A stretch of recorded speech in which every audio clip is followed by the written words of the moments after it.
Those repeated and consistent interactions are what set the stage for what we come to believe that a relationship should be, the norm for a relationship, and what we come to expect out of it. Or be stuck in the cycle and saying, like, I'm doing the same thing over and over, or the same thing continues to happen over and over. Why do I keep attracting the same people? Why do my partner and I keep having the same arguments?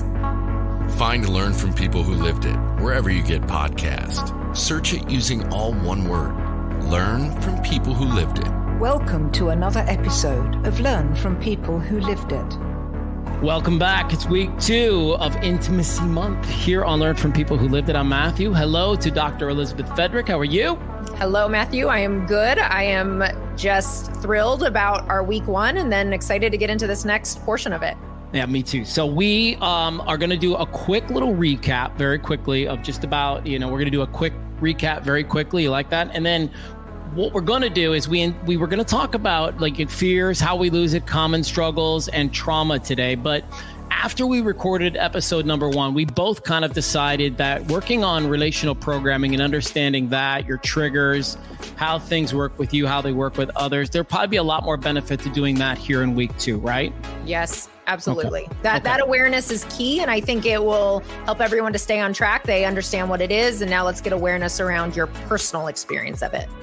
Yeah, well, it's kind of like what you said in week 1, where it's like you have to get to what's under the iceberg, and the relational programming is that. So before we jump into it, and by the way, you're going to love how she lays this out. You are about to let me be so clear to you right now. You're about to understand yourself on a whole new level after this conversation today. And I mean that. And it's going to be amazing.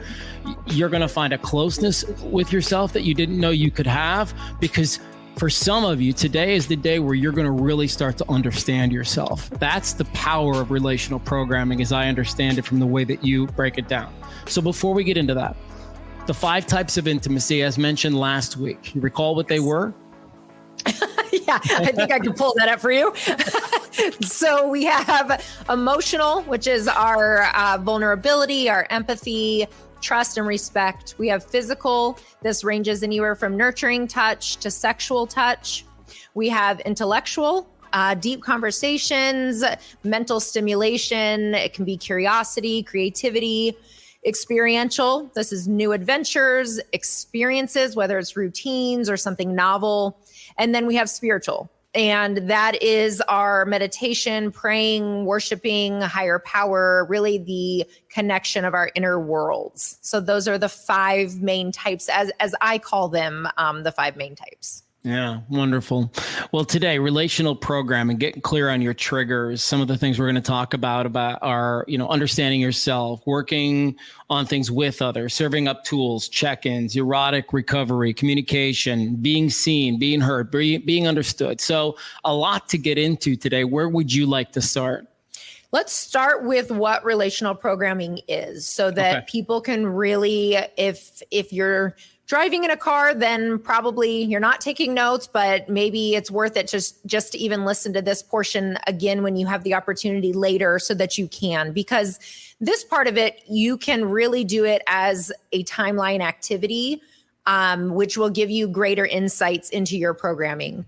So what relational programming is our interactions with our caregivers starting very early on, that sends a message to us about, as we talked about in week 1, about our views of ourselves, our views of others, and relationships as a whole. And so this is whether our parents show up for us and they're warm, they're nurturing, they're attentive, they show that they care about our needs. Okay. So that is one end of the spectrum. And the other end goes to if it's chaotic, explosive, volatile, abusive, neglectful. And then we have somewhere in the middle where you might experience both of those, just to different extremes. But those repeated and consistent interactions are what set the stage for what we come to believe that a relationship should be, the norm for a relationship, and what we come to expect out of it. And so that's important to understand when we look at it from a timeline activity, which I encourage greatly everyone to do. Start from your timeline at birth And of course, you're not going to remember your birth. That's not the point here, but we've all been told a story about our birth. There's a narrative around that time. Who was living in the home? What were their careers? What was the dynamic like? What were some of the significant events going on at that time? So for me, I had teenage parents. They were married as teens. They were in their very early 20s when they had me. My mom's mother passed within days of her having me. My dad struggled with substance abuse. There was domestic violence. There was chaos. There was unresolved traumas. I was born into chaos. And that is significant to understand then the theme of my relational programming. And so when we start there, we write all that down, and then we start to track the significant events throughout the lifespan. Yeah, I love that. I was so clear to do that when I went through my journey, is to take that step back and acknowledge things like you just said. You know, like my mom and dad were so young. They had just met each other. My dad had just come back from Vietnam. You know, there were so many things that were a part of that equation as we came, you know, into this thing. So, okay, well, we've helped people understand a little bit about what relational programming is. Why does it matter?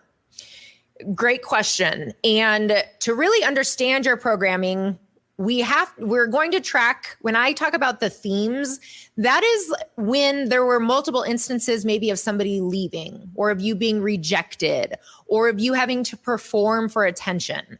So those are some of the significant events that you want to track. So one of my themes is abandonment. Every time my father got upset, he would leave. And whether that was leaving me in a motel parking lot at a very young age as he went off who knows where, or leaving my mom late at night during a fight, right? These, regardless of the situation, that is the theme, is abandonment. And so when you track your own significant events, keeping in mind that significant is subjective.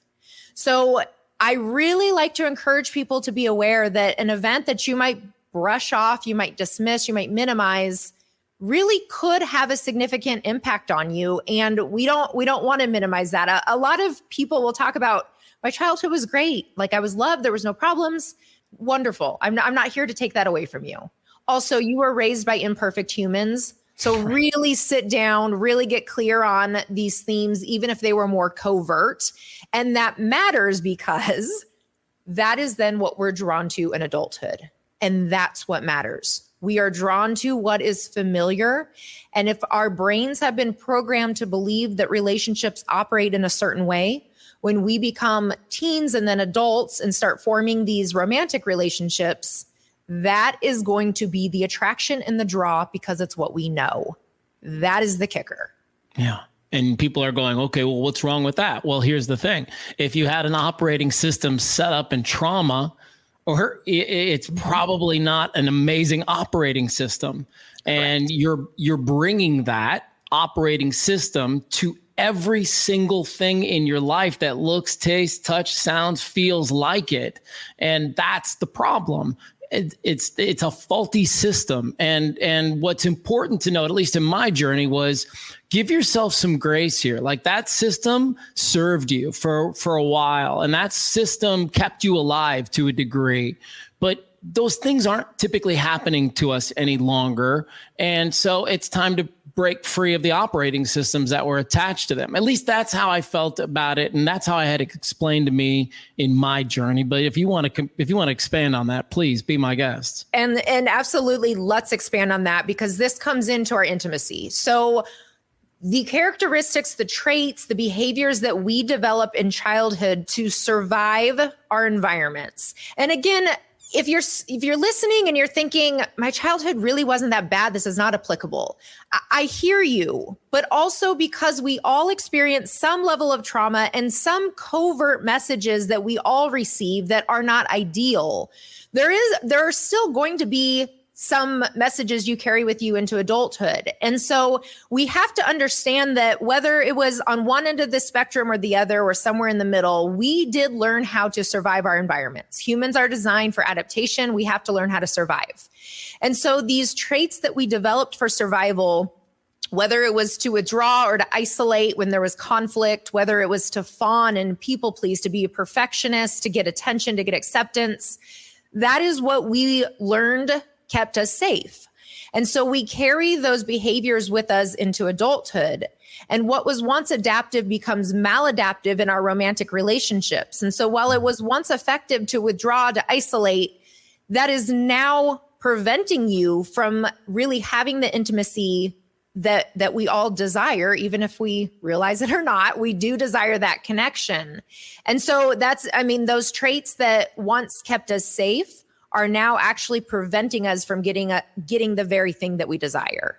And step one goes back to week one, which was, it's probably time to work with somebody now. So now that, you become aware that this has kind of been the thing holding you back or preventing you from getting to where you want to go. Well, there's a million people out there and a million different modalities that can help people work out of these inner child wounds, as I like to call them, and help you step into a system that'll be better for you in your adult life that you want. And that's the thing, right? Like, you'll talk to some people, and you and I both probably know folks like this, but like, come on, you want more intimacy in your life. And they'll be like, no, I'm good. I got enough intimacy. Things are good. My intimacy bucket's full. But I don't know. I sort of call bullshit on those guys. And I'm thinking, really? You don't want to be a little closer? I don't know. What do you think? Well, I think that ties into the fears of intimacy and the intimacy self-sabotaging. And I have a client I was working with recently, and he was talking about that he can't even allow himself to have a need because heaven forbid he ever had a need. And by not allowing himself to have a need, because this was programmed into childhood that needs were not okay, they were not going to be met, it was not safe to have one, he's now brought that into his romantic relationship. So he would fall into the category that you're describing of like, no, I'm good, I'm fine. But that we all have needs. Humans are literally designed for connection with one another. And part of being connected is having your needs met. And if you can't even acknowledge that you have a need because of your programming, it's easy as an adult to be like, nah, look how adapted I am, how evolved I am. But odds are you really just haven't gone below the surface. And it's also worth noting, at least from my perspective, that this isn't just messing up one area of your life. Like, this relational programming infiltrates everything. How you operate at the office, how you operate with your friends, how you operate with strangers, how you operate with your kids. I mean, it falls into all the areas of your life. Yeah. And it's so true because it's the lens through which we see the world. So Mathew, if you have blue lenses on and I have pink lenses on, we might be looking at the same tree, but we're looking at it completely differently because of the lens through which we're viewing. And so that is important to note that, perspective is reality. And if you're operating out of a warped perspective, then you're going to ultimately have these warped outcomes, or be stuck in the cycle and saying like, I'm doing the same thing over and over, or the same thing continues to happen over and over. Why do I keep attracting the same people? Why do my partner and I keep having the same arguments? It's the lens through which you're seeing the world. Let's dive into, now that Houston, we have a problem, is that we have to understand ourselves. I'm certainly willing to mention some of the things that have been beneficial to me, but since you're our guest, I defer to you first. So how can folks understand themselves better? When we understand the themes that we're operating out of, we start to become aware of when they get triggered. And so we can understand. So for me, when I'm talking about, I have this theme of abandonment throughout my upbringing, when there's a threat, a sense of a threat to that. So if I think that a partner is getting even irritated with me, or there's a chance that they might push me away, that is going to activate my threat response, which is, we're talking about our adaptive child behaviors that are now maladaptive. And so part of that was we have to understand what our triggers are that come from these themes. And then we have to learn how to increase our emotional regulation. And so the 3 W's is something I'm sure I talked about it on when I was on before, but that's one of the tools that I find most effective. I give to all my clients. The first W being what's going on. We have to become aware of our physiological responses to a trigger. So for mine, I get a very unique stomach ache when I'm feeling triggered, and that it takes time to gather that awareness, right? You have to really check in on your body, do body scans. but I know that that means I'm feeling triggered. The second W is, where is it coming from? So I'm going to stop and assess, am I in the midst of conflict? Did they just say something that didn't feel safe? Am I anticipating something?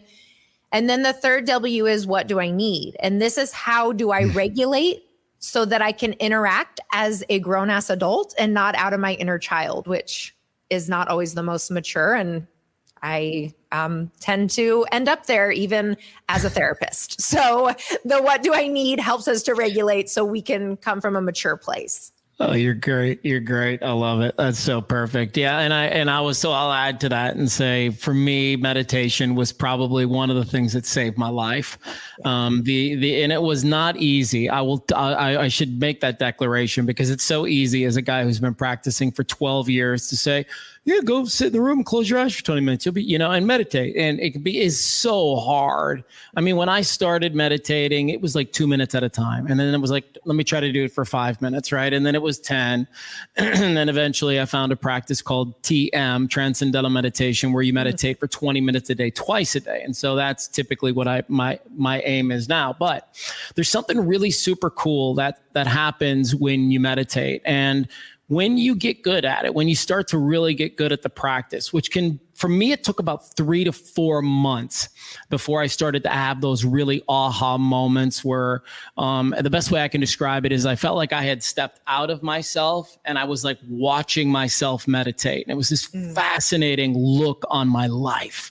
I was like watching the character in the movie, and I got to see from that perspective. And this is where I'm getting at with understanding yourself. I got to see from that perspective when I was awake, alert, in an interview setting like right now.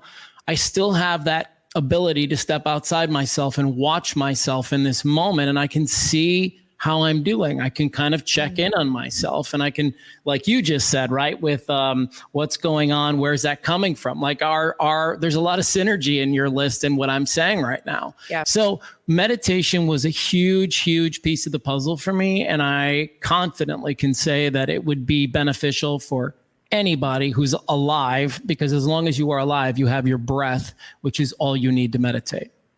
Yeah. And what you're describing, the mindfulness piece of that, so important for intimacy, right. Being present in the moment and being mindful of not only having self-awareness, but that other awareness that comes along with the mindfulness. But I absolutely agree that meditation, it opens your eyes in a different way. It regulates your nervous system in a different way. Yeah. It creates a lot of clarity that is needed for yourself and for relationships. Yeah, I tell people all the time, if you're ready for things to come to you rather than chase them down all the time, get into a practice, because it will start to happen.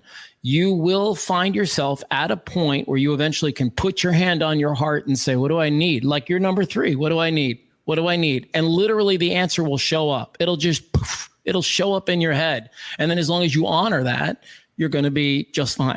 That's the thing about it. You have to honor it. Now, yeah. I want to pivot for just a second in this conversation, because one of the tough parts about coming into clarity and self-awareness and understanding yourself is that little thing where you can feel bad about the things that you used to do or the way that you used to behave. And that can produce all kinds of guilt and shame and just, general cruddy feelings. Mm-hmm. So what would you say to somebody who's getting aware and then at that stage where they're almost kind of hating the way that they used to do things, and they're really down on themselves about the way that they used to? Because I have been there, and I can tell you my story, but again, you're our guest. So yeah, twofold. So first of all, and neither of these are going to be easy. Let me just say that up front.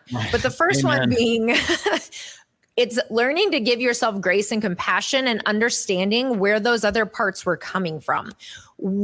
Most people are generally not assholes or shitty people just for the sake of that. Right. It's whether because they're trying to protect themselves, they're trying to serve a different type of purpose.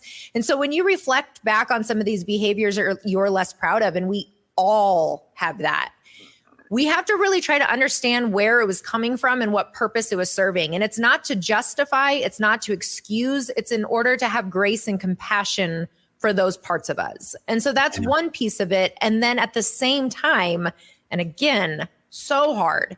It's holding space for the and. So I am an evolving, healing, growing creature, which I am. And I have a lot of trauma. I deal with anxiety and depression, and I do things that I regret and I'm not proud of. And both can be true. And both are true. Love that. Well, that's exactly what I would say too. So let's just move right on to the next part of this. I stole your thunder. I'm so sorry. It's exactly what I would tell people. It's just that don't sit in it because it's doing you no good. It's just dragging you down. And that's why I said ditto. Like what you said is perfect. So when it comes to working on these things, sometimes, especially men, can want to work on these things by themselves. And I'd like to say to you, dude, how's that going? How's that working for you? Women are a little bit better with relationships, just, I don't know, naturally. At least that's been the conversation so far. I don't know if that stereotype still plays into what your world tells you, but sure. My experience tells me that you can't heal without relationship. So what do you say, Doc? Yes. So there's this misconception that we have to learn to love ourselves before we can be loved. And that's really not how this works, because we are a communal species. We are designed for community. And so when we think about that, we were often damaged and traumatized in relationship, we also need relationships to help us to heal and to repair. And so when I talk about when we identify what our relational programming is and we start to understand our triggers and the themes and the traumas of where it's coming from, we then have to get clear on what needs to change in order to change the programming. So in order to reprogram, what needs to be different. And so we start with that internal work, and we do therapy, and we start meditating, and we do these healthy practices physically, mentally, emotionally. But then the other half of it, so that's the internal piece. And then the other half is that we need the external piece. And we need to start surrounding ourselves with safe individuals who are able to give us an evidence log, is what I call it, to support that people can be safe and they can show up for us differently.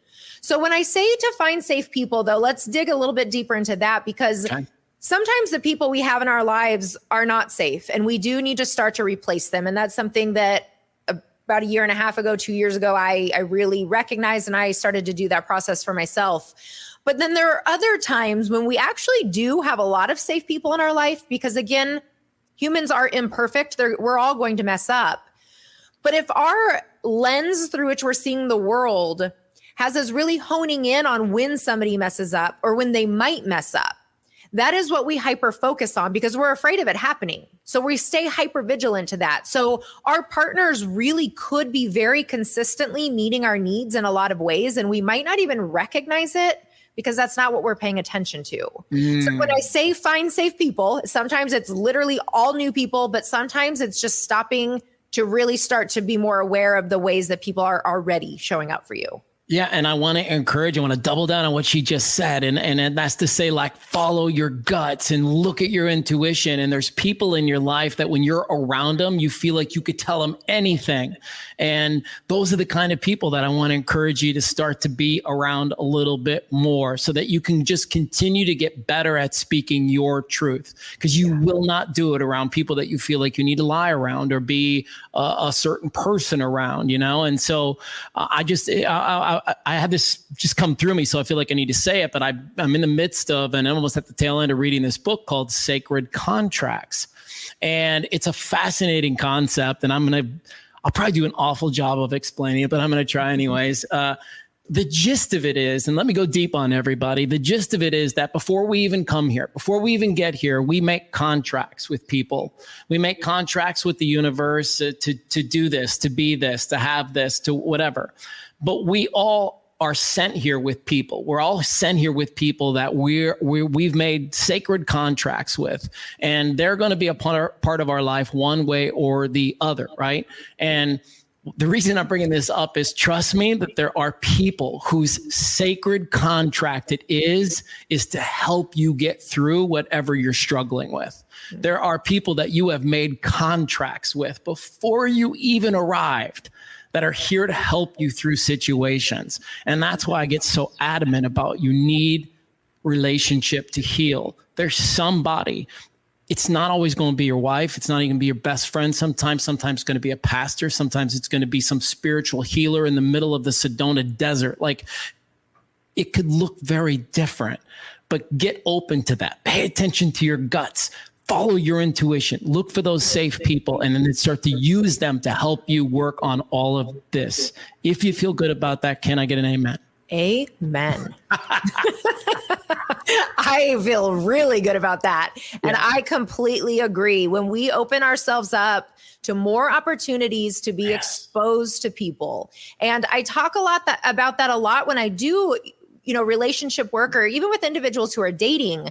It's not just about more dates. It's about opening yourself up to more social interactions, because a lot of the support and the healing, as you're saying, it could come from the person in the produce section. Like, you don't know, but when we're closed off, we don't create opportunity for that. Can I get an amen now? Amen. Of course. This is the truth. This is like what people are seeking. Like, when people feel lost and they don't know where, this is the truth, what's being said right now. Let's move on to tools. Spend the last 15, 20 minutes talking about tools. You mentioned that you wanted to talk about check-ins, erotic recovery, communication skills, being seen, heard, and understood. Where do you want to start? Well, let's start with check-ins. We'll just go right through the list. Why not? Whenever I start working with a new couple, new client on really reviving intimacy, so strengthening, rebuilding intimacy, I always start with emotional intimacy. Now, this is not a gender preference. So just like take that out, because if anything, I fall more into my masculine energy than anything else. So this is not about, let's get fluffy and feely and that's what's going to make everything better. That's not the point. Okay. The emotional intimacy is what develops the safety. Without safety, intimacy does not exist on any level. Right. And so when we tap into creating opportunities to be vulnerable and to trust each other and to dig deeper, then we're creating safety across the board. We're creating consistency and trust. So now I don't have to guess if you're going to do the thing you said you're going to do. I don't have to guess if you're going to be safe while we are having sex. I don't have to be guessing how you're going to show up for me. I just know that you are, because we are consistent in building that. So the emotional intimacy check-ins is a really effective way to build this. And so what this will look like, for a lot of people, I suggest doing a daily check-in, which is, again, going back to the busy and the time thing. I hear you. Also, find time. Like, it's just find time. If you care enough about this, you'll find time. So to do it daily could be as simple as just talking about what your peak and your valley was. So your high and low of the day. And so you're going to ask each other, what was the best part of your day? What was the worst? And then I really encourage, and I teach this skill early on, RVE, reflect, validate, and explore. When your partner shares something with you, you want to reflect back in your own words what you heard them say. You want to validate their emotional experience. And then you want to really ask with a follow-up question. You want to explore it a little bit deeper. And so that, when people are hearing that might feel overwhelming. It might feel awkward.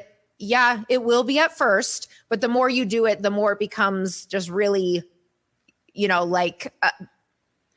natural. It becomes second nature to you. And so practicing that. And then the weekly check-in, that's going to be a bit longer. I really encourage people to put it on their calendar like an appointment. Same day, same time if possible. And what happens in these weekly check-ins is you'll each bring maybe like 3 or 4 questions with you. That could be, how did you feel like your love language was met this week? What's a better way I can show up for you next week? How can I be more supportive when you're feeling triggered? You're each going to come with a handful of your own questions and then go back and forth on asking those. And again, the purpose is you're practicing your communication skills, which is important, even though it's not the end all be all. You are creating space for vulnerability. And then it also guarantees you that if there's something that has been bothering you, there's a set day and time that week that you're going to talk through it, which prevents those resentments from building up. And the resentments are the ultimate barrier to intimacy. I love it. I love everything you just said, but I will tell you that that's going to be really hard for people who haven't held up their end of the bargain, because they know they're going to walk into that conversation and the other person is probably going to call them on their stuff if they're doing any kind of loving accountability, right? Yeah. So what could be calling them on their stuff though, in a way that could be safe? I mean, how could we do that differently than maybe we normally would? Oh, that's great. Okay, let's kick this around. I'm going to have a good answer for this. So how could say your question again? So how can we hold our partner accountable? How can we call them out in a way that is still safe and loving?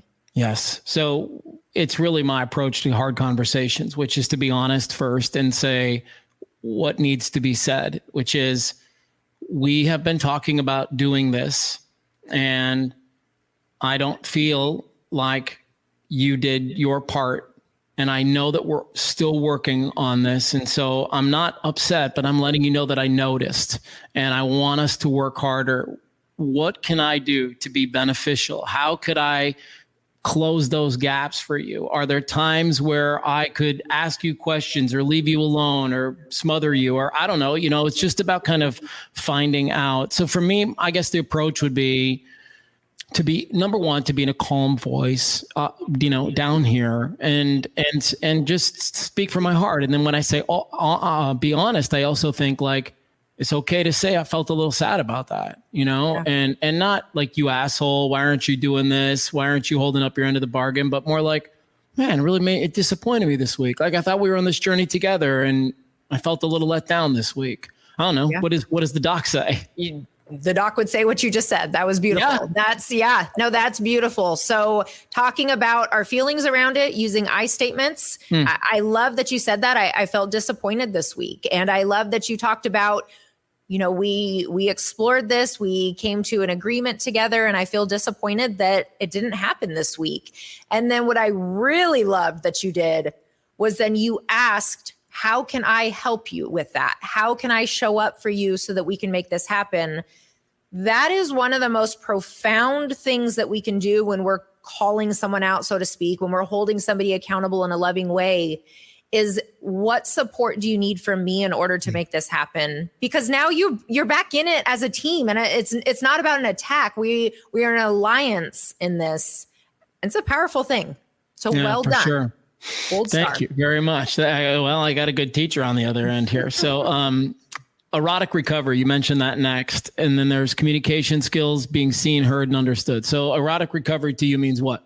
Yeah. So erotic recovery, this is after we've established the emotional intimacy. And I see that couples are doing regular check-ins. They're communicating well. They're holding space for each other. They're practicing the 3 W's, which I have my couples do so that they can really practice the emotional regulation.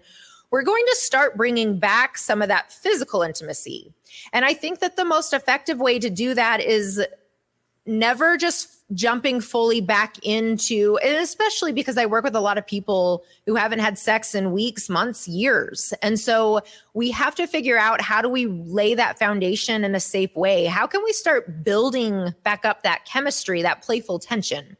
And so for a lot of people, that's doing things such as one of the trainings that I did on sex therapy, and I love this approach, is you're setting up one night where one of the partners is giving the other partner a massage. So they set up the whole vibe of it, candles, oils, they set it all up. And there's no hanky panky after that. There's no penetration. For whatever type of sexual acts that you do, that doesn't happen. It's a massage and that's the end of it. And then maybe the next week or a few days later, now the other partner, you're going to swap and the same thing is going to happen. And what I love about not doing it on the same day is that often intimacy becomes really transactional. Okay, I did that for you. No, you do it for me. You did this for me, right? Right. And when we can look at it as intimacy really being about being just as happy to be the giver as we are being the receiver, that we just really want to please our partner, and that helps us to feel pleasure as well. That is a really good foundation of doing that. And then often you can do it again, but maybe you do take it a step further. And this can also look like, even whether it's massages, whether it's foot rubs, neck rubs, it can be different depending on where you're at in your journey. But often the back massage is really leading into the sensuality. So that's a great place to start. Yeah, I think that's a pretty chilled out way to go about it. There are people, myself included at times, who have a hard time receiving. And just really do better in a giving space. And so what's the advice to bring those walls down just a little bit lower so somebody can get over them? Well, where I would even start is by asking, why do you think that is that you're so much more comfortable as the giver versus the receiver? Where do you think that comes from? Boy, it's a people-pleasing sort of thing for me, probably. Yep. So that comes from your programming. That comes from your adaptive child. You learned that by giving more than receiving, that's how you were accepted. That's how you stayed safe. That's how people didn't get mad at you. You know, people liked you because of that. And you're a very likable human. You developed a lot of those traits in order to be so, to get that acceptance. And so that's where I, as the therapist, that's where I start with somebody is, where do we think that's coming from? And you were able, to identify from my programming. So what purpose did that serve then? How would you say that that has served you throughout your lifespan? Well, the most notable thing that comes to mind is my career for 27 years. I say it was my job to be liked. Yeah, absolutely. Yeah, I mean, so from that's probably the biggest, most glaring example of how that benefited me, and not just me, but my family. I would agree. And then I would say, and how has it not benefited you? How has it harmed you? What have you lost out on because of it? Yeah, right. Multiple times where I wanted something out of the equation and stayed quiet. Yeah. And so then the challenge would be, this behavior has served a purpose for you for X amount of time, but you also know and can identify logically the ways that it's harmed you. So now it is up to you to choose the opposite of what you thought was serving you, but you can see that it doesn't. And so while you are more comfortable in the giver role, that doesn't mean you can't practice becoming more comfortable in the receiving role. And so that starts with, it's really a snowball effect that I'm not going to throw you in the deep end of that, because it's going to take you so far out of your window of tolerance. It's going to be so uncomfortable. You're not going to be able to receive anything. Right. But what if we started small? What if we started with a few minutes, or we started with something that felt tolerable, and then we were intentional on growing that and allowing the snowball to form? Humans are designed for adaptation. You can get used to being the receiver. Yeah. And I like it. I mean, it's funny because so much of life is work and so much of work is life. And, one of the lessons that I learned as a high performer in my industry for a number of years, where there are days where you have to manufacture it. Like, there are days where, I'm sorry, it's just not naturally going to be there. But you need to figure out and build a set of tools so that when that shows up, you're ready for it. Because guess what? Nobody gives a shit that you don't feel great that day. They want what they want. Yeah. And that's okay, right? That's okay. I mean, manufacture the excitement. It can feel unnatural for a little while. I think that's okay. I've probably said that to my wife so many times in our relationship. I was like, okay, we need to start doing this. And it's probably going to feel a little unnatural at first, but it's going to be better once we get through it. And sure enough, I don't know, can't think of a time where it hasn't worked out for the better. And isn't that true because I can, completely relate to that. Sometimes we do have to fake it till we make it. And 100%. Often when we allow ourselves to do the opposite of what we're really wanting to do, it does start to click and it becomes natural, we just get into it. And so I agree that we can adapt to anything, whether it's the good or the bad, we can adapt. It's what you're choosing to adapt to. Sure. You're no different than I was, right? Like, people are coming to talk to you and it's like, if Liz is off, man, they're pissed. They need you on. Like, let's go. Yeah. I don't have that option to just, sit behind my computer or, which obviously everyone has their own stuff that they're having to show up for, but I do have to show up emotionally no matter what state I'm in. So that's hard. Hard. All right. Communication skills, being seen, heard, and understood is how we're going to wrap up. And then just keep in mind, next week, we're going to get together for week number 3. We're going to talk about how to lose it. We should probably also talk about how to get it back, some common struggles that people deal with, the fear of intimacy. And then we're going to hit that really difficult piece about, like, what if you experience trauma along the way that's just just hardwired you in a way where it's almost impossible to get over that hurdle. We'll kind of we'll dive into that a little bit and see what Dr. Elizabeth Fedrick has to say about it. And then, of course, week 4, it's all your questions. So let's end on this note: communication skills, being seen, heard, and understood. What are you thinking about here? And we did touch on this. So this is the reflect, validate, and explore. And so what I would suggest people do on my Instagram page, I have a post that has this exactly lined out with the term, the reflect, validate, and explore, and exactly what each of those mean. I encourage my clients to screenshot that, to save it in their phone. And then when they go to have their check-ins, as corny as it is, you're going to pull it out and you're going to go through each of those steps. And I love watching my couples when they're reading through it and we role play it and we practice it. And then, a few weeks in, they're just cruising through it like it's just second nature, like they've been doing it all their lives.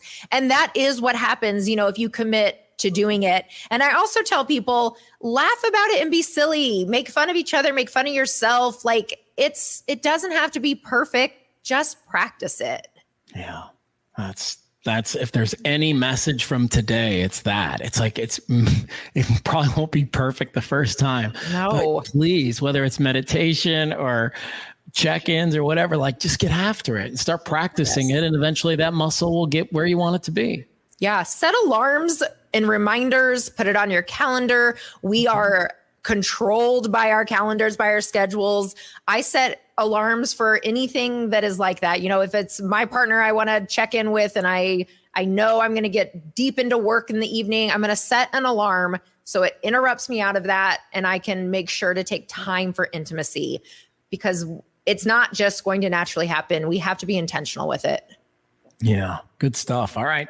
Well, listen, we're going to see everybody back for week 3 next week. We'll talk again about how we lose it, common struggles, fears of intimacy. What if you're hardwired because of some trauma and you struggle with those intimate relationships? We will dive into all of that. And again, a reminder that week 4, it's your questions. Yeah, exactly. And yeah, for sure, send us DMs. And I'll put some content out on my story as it gets closer as well, so that you can see that and ask any questions you want. And we're happy to answer them. That's going to be a fun episode. Yeah, looking forward to it. All right, we'll see everybody back here next week for week 3 of Intimacy Month here on Learn from People Who Lived It. Doc, have a great rest of your day. Thanks, Matthew. You too. Oh, my intimacy is all I need from you to me.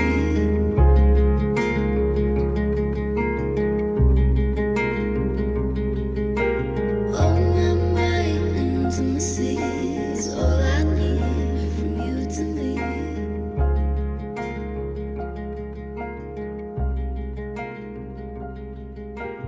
Oh, my intimacy is all I need from you to me.